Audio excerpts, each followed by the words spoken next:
Hi po. Andito na dumating uli ang Tai Sui card. Ito po ang Tai Sui card natin.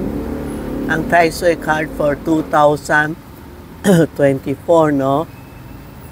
Next year, magpapalit tayo ng Tai Sui sa 2025. Every year, magpapalit tayo ng Tai Sui for protection sa mga lahat na tao. For protection, ito siya ang namamahala sa 2024 na Year of the Dragon. Ito ang Tai Sui card. Tapos ito ang God of Wealth. Nakahanap ng pera, ito ang God of Wealth. Pwede lalagay nyo sa wallet nyo, sa bag nyo, lahat pwede. No? Sa kotse, sa bahay, pwede. Screenshot nyo lang. Ito ang Santiago card, no? Dumating na din. Then, ito yung Karat Chakra. Sa lahatan, yun halimbawa, may magluloko sa'yo, may intention sa'yo. Mga bad energy, ito for protection. Karat Chakra po. Karat Chakra card. Meron ito, 4 dumating na po. Screenshot nyo. God of Wealth. God of Wealth. And Santiago. Kano? Kano?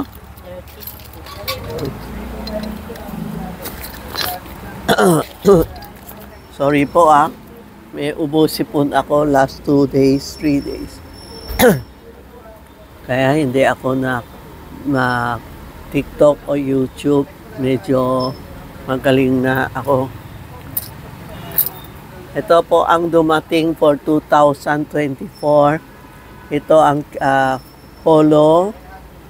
Pula ang holo natin sa 2024.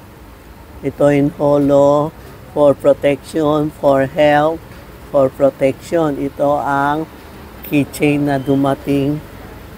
Yan, 2024 holo keychain, no? Tapos meron tayo Tai Sui. Tai Sui, dumating na ang Tai Sui keychain natin.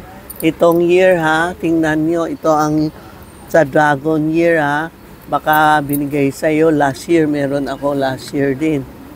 Last year, Tai Sui, hindi na pwede gamit. Ito ang next year na 2024 Dragon Year na Tai Sui. Screenshot nyo. Kung bebili kayo, pakita nyo baka binigay kayo ng luma Ito ang Tai Sui. Tapos ito yun, elephant and rhino. Yun may nagluloko sa'yo, inggit sa'yo, galit sa'yo, nanakawin kayo, lalagay nyo sa bag ito. Ito, lalagay mo sa bag mo para walang magluloko sa'yo. Next year po, ang hindi maganda, number 6. Number 6 is Number 7. Horse po. Sa south, baka nakawin tayo.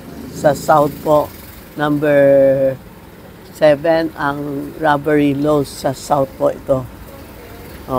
Sa mga horse, no? Horse, yan.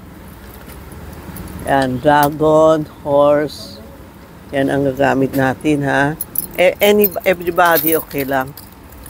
Ito yun din, elephant with rhino, dalawang klase na keychain para hindi tayo nakawin. Yan. Dalawang klase, brusha, no? Ito ang mas mura, ito ang mahal yata, no? Ito mahal. Ito ang mura po. May dalawa siya. Then ito yung tinatawag na amulet na ano ba yun? Animals. Ano ba yun? Sandali. Harmony Animals. Harmony Animals amulet. Yan sa mga friendship, yung lagay mo para lahat na tao may harmony ka. Hindi nagagalit sa'yo. Yan, may dragon siya. Yan. Ito ang Harmony Animal amulet po. Tapos ito ang tinatawag natin. Ang dami kasing dumadating. anong tawag to?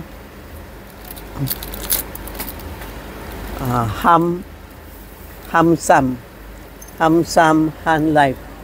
Parang may maluloko sa'yo, stop. O may guguluhan ka, ayan, stop. Lalagay mo sa back mo para walang lulukuhin sa'yo, no? Ang ganda.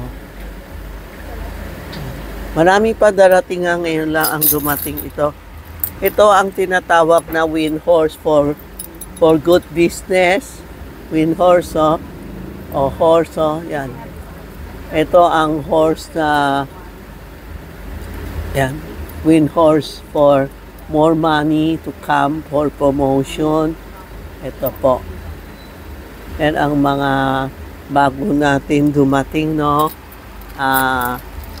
Marami pa dumating. Ito lang bagong pinakita ko sa iyo. Ren, yung bracelet mo. Tapos na ako sa keychain. Dali papakita ko sa iyo bagong bracelet ko. Ang ganda.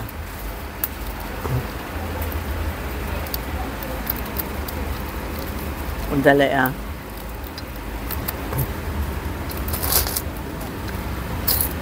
Ito ang Taisui Taisui po. Taisui card, no? Meron Taisui pouch and meron kami Taisui coins, no? Maraming klase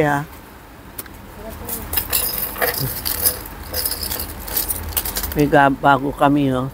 Piyaw, itim na piyaw na may mantra and peace of mind. Ito ang tinatawag, ano ito?